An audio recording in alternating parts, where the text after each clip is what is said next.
Type 2 diabetes. Can you cure it? Can you get rid of it? 3 years ago, I was diagnosed as a type 2 diabetic. And I'm now here to tell you that I am no longer taking insulin. And in this video, if you're a type 2 diabetic, I'm going to take you down this road and I'm going to show you how I no longer take insulin whatsoever. I don't know if you call it a secret, but if anything, maybe if you're a type 2 diabetic and you have the same type of things I went through, maybe this will help you. And I thought I would make that video for that reason. Being a type 2 diabetic is horrifying and depressing. You're constantly worried about your blood sugar. If you get a bit dizzy, you think you're too high or too low. You're constantly worried about what you're doing is right. What you eat, everything.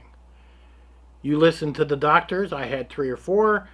You listen to the nutritionists that tell you, oh, blueberries are a superfood. Black coffee, no carbs in it. You can drink that. As long as there's no milk or sugar, black coffee you can drink.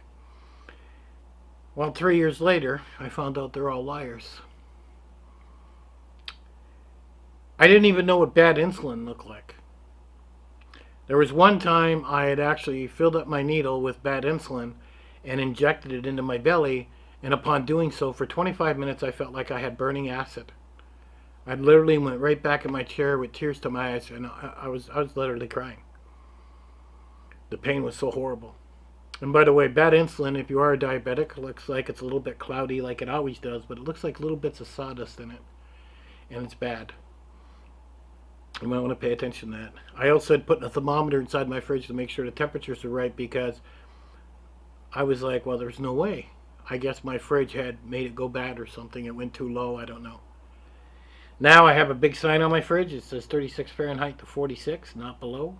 Room temperature, 56 to 80 Fahrenheit. But, like I said, for the last month and a half, I haven't taken one shot of insulin into my body. So how am I doing this? At the time of being diagnosed as a diabetic 3 years ago, I was 250 pounds. I'm now 55 years old, so 3 years before this.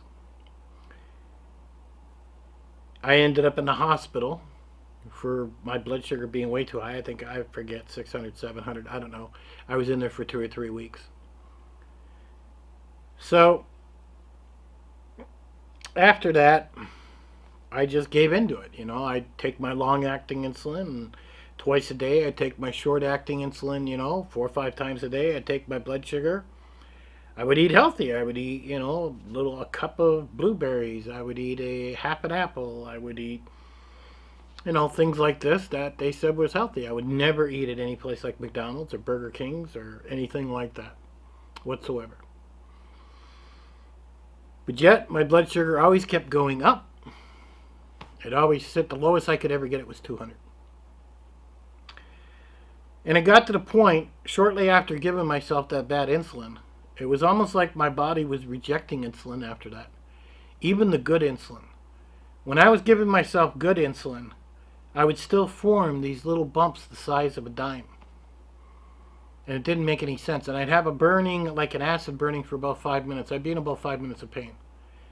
But I was like, well, what am I going to do? I got no choice. I got to have the insulin or I die. This was what's in my brain. I searched forums. People were starving themselves. People were doing, and believe it or not, that works. If you are obese or you are very large, starving yourself does work if you can do it. Just keep a very close eye on your blood sugar because you don't want to go in too low. So, and by the way, an orange juice or an orange will raise it pretty quick if you do go low. So for a couple days I didn't eat because I was getting pretty depressed, and I noticed my blood sugar went to 180. I thought that was kind of interesting. And like everything they say about diabetes, carbs are evil. Carbs turn to sugar. So I did some research and I made sure to eat no carbs. Literally, I ate 0 carbs. That is how it all began. I ate 3 types of meat, 3 of them. Okay? It was either steak, pork chops, or chicken with no skin. Those were the 3 meats I would eat. Now, I didn't go hungry at all. I didn't make myself starve. I mean, I'd eat 3 big, thick pork chops or big steaks, sometimes a half if I wasn't that hungry. And I'd always put a steamed vegetable beside it. Steamed broccoli, a can of beans. Everything had zero carbs. There was no carbs in anything I ate. And I was like, is this healthy? Well, all of a sudden, within the first 7 days, my blood sugar hung around 180. Literally below the 200 mark. And I didn't even take a needle. I was like, wow. Do I need needles anymore? The second week came, I was literally hitting 160. I couldn't believe it. I actually hit 150 once in the second week. And I decided to treat myself to one tangerine orange. And upon doing so, my blood sugar shot up to 180, 190. I was like, wow, one orange. The third week, I got down to 130. I was like, this is amazing. Now, only eating those 3 meats and steamed vegetables was quite boring, and I didn't like it at all after a while, but if that was better than taking the needles and feeling that acid of pain, that would be a much better direction. I'm now into a month and a half. During this time of eating the 3 meats and the steamed vegetable, I've lost 20 pounds. I now weigh 230 pounds, and every week I seem to be losing. Not much, a little bit here, a little bit there. At the same time, the lowest my blood sugar has been, and that was the last 2 days ago, the lowest my blood sugar hit was 113. That's the lowest it's ever been since I've been diagnosed as a diabetic. I actually sat down and was able to eat like this little lasagna that had noodles in it, cheeses, and I ate a little bit of it, portion size. And yeah, my blood sugar went up. It went from 113 to 160. But it took a month and a half before it got down that low.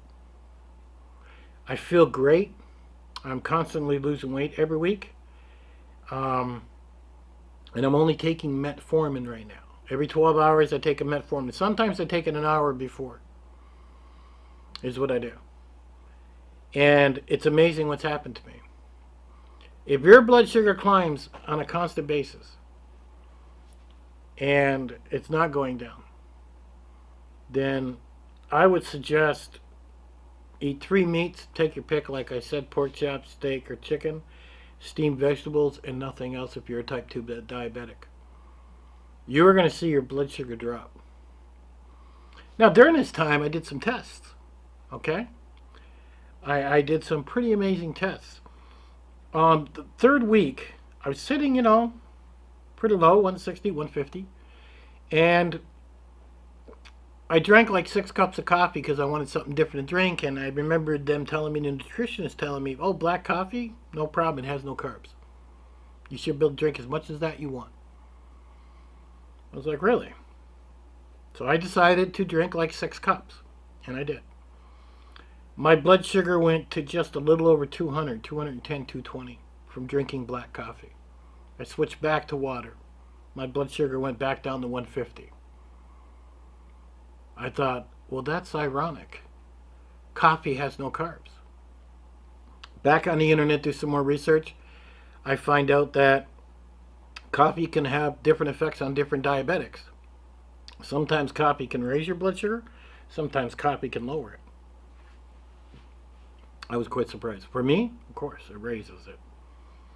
Something in the caffeine is stimulating something in my body, which in turn is raising my blood sugars higher. Oh, and I even quit smoking 3 years ago. 3, 4? I think it was 4 years ago I quit smoking. And that was kind of nuts because when I quit smoking 4 years ago, I was like, and then I became a diabetic. I was like, wow, really? But I now have diabetes completely under control. I am no longer taking needles. I have not taken any new needles for a month and a half. I am constantly losing weight. And I am feeling better and better with each day and getting stronger.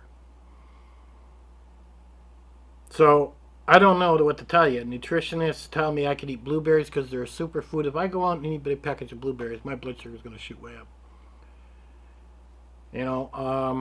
I have found that sometimes I can eat an apple cut up with cinnamon. Cinnamon helps to lower blood sugar, and that does work for me. It really does. So when my blood sugar gets down to 120, 130, I'll have one apple with some cinnamon on. My blood sugar will go up like 20. So right now, my blood sugar is determining what I can eat, but I'm only taking metformin, and I am no longer taking any form of needles whatsoever for insulin at all. So I thought I'd make this video, and if you're a type 2 diabetic and you're not sure what to do, you might want to try this. I'm not a doctor. I mean, this worked for my body, so it may not work for your body. But I do know you have to try things because nobody out there knows what they're talking about. That's what I found. And like I said, steak, pork chops, or chicken with no skin, and a steamed vegetable. And that's it. That's all you eat, and water. No, nothing else. Now, I've gotten to the point, after a month and a half, to when I do eat a piece of steak, I check my blood sugar. If I'm sitting at 120, 130, I'll put like a little bit of A1, not much, just a little bit. And then I'll eat it. So I'm actually getting to the point now to where I can change a little bit and eat a few more things other than just that. And it seems to be getting better with each day and as I lose weight. And that was the funny thing. Everything I read said lose weight. And that was the hardest thing to do. Every time I injected myself with insulin, it was almost like the insulin kicked off hunger pains. I was starving. It's like I needed something to eat every time I shot myself with insulin. Metformin's not like that. Metformin doesn't seem to be doing that at all. But the insulin did. Now, like I said, I don't know if it'll work for you. But one thing's for sure. If you are large, or as they say, obese, losing the weight does help. I even found posts and forums to where people that were weighing 300, 400 pounds literally stopped eating for 3 weeks. I wouldn't advise that, but there were people that did it that got so fed up with it. And their blood sugars actually went down. Now, they'll tell you don't do that, but you got to do what you think is right for your body. Because for 3 years, I was sitting at 400, 300, 200, my blood sugar. I was on my way to a kidney machine. And nobody was helping me. It didn't matter what doctor I seen. When you got nurses tell, oh yeah, you can drink coffee. It was lies. I can't drink coffee. So I don't smoke. I don't drink coffee. I eat mainly protein. I don't eat anything with carbs. They're very rare. It depends if my blood sugar is low enough. If it is, then I will have something different. Do not eat out at all. I do not eat anywhere because I don't know how they're cooking the food. So there's my story about being a type 2 diabetic. If you find this video and it helps you, I'd like to know. I'd love to see what it's done for you to see if it's made a difference. But at any rate, that's why I made this video for type 2 diabetics. And hopefully it does help somebody out there that ends up having the same thing because, like I said, I am no longer taking insulin. Oh, and I also dropped 2 pant sizes. I had to actually buy new pants. 55 years old, and I no longer take insulin. I'm only on metformin. Lost 20 pounds, and I went down 2 pant sizes. So hopefully I'll get down to 200 pounds, because right now I'm 230, and I was 250, and we'll see what that does. Maybe I won't even need metformin. Maybe when I get down to a certain weight, I will no longer need that. Or maybe I'll only need it once a day. But one thing's for sure, I see myself getting better, not worse like I was. All right, I'll catch you guys on the next one.